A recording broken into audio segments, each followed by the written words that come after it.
Just how is Obamacare affecting our economy and ultimately our investments in America? If you've got health care already, then you can keep your plan. If you like your health care plan, you'll be able to keep your health care plan. If you like your plan, you can keep your plan. If you like your current insurance, you keep that insurance. Period. Period. Period. End of story.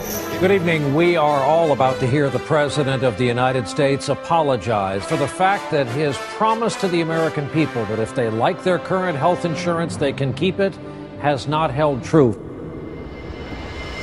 52 million Americans, according to a recent examination by the Washington Post, could be in danger of losing their current health insurance due to Obamacare. Even the Health and Human Services Department puts that number between 23 million to 41 million. This all because of Obamacare and how it changes many employer-sponsored plans. In addition to employer-sponsored plans, NBC News reported that 50 to 75% of the 14 million consumers who buy their insurance individually can expect to receive a cancellation letter over the next year, inevitably forcing them into higher-priced insurance policies, since they will be forced to set up new policies. The Affordable Care Act is what we were promised, but this just isn't what we are seeing. Reported by Sean Davis in an article, Yes, Incentives Do Matter. In California, a couple earning $64,000 a year would not qualify for healthcare subsidies.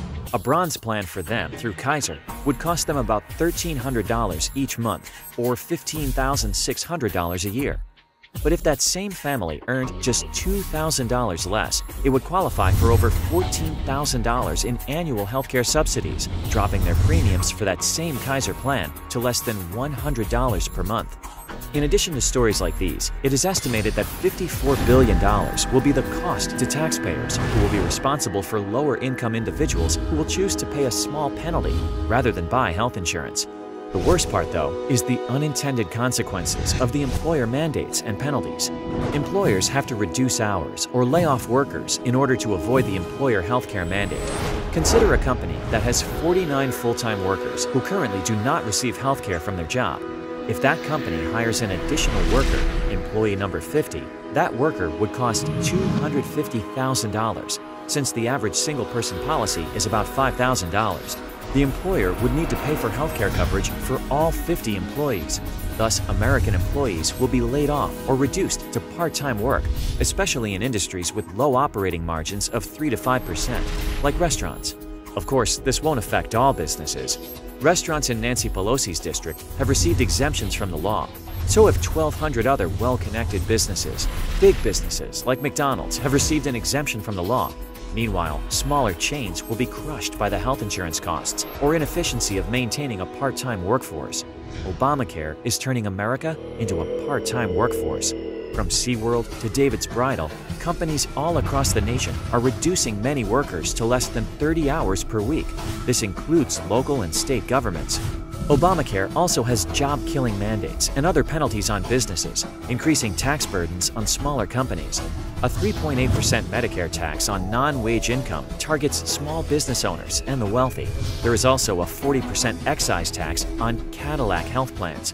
These are plans that cater to people who have high health risks, the elderly, and those who have dangerous jobs. Costs all around are going to rise.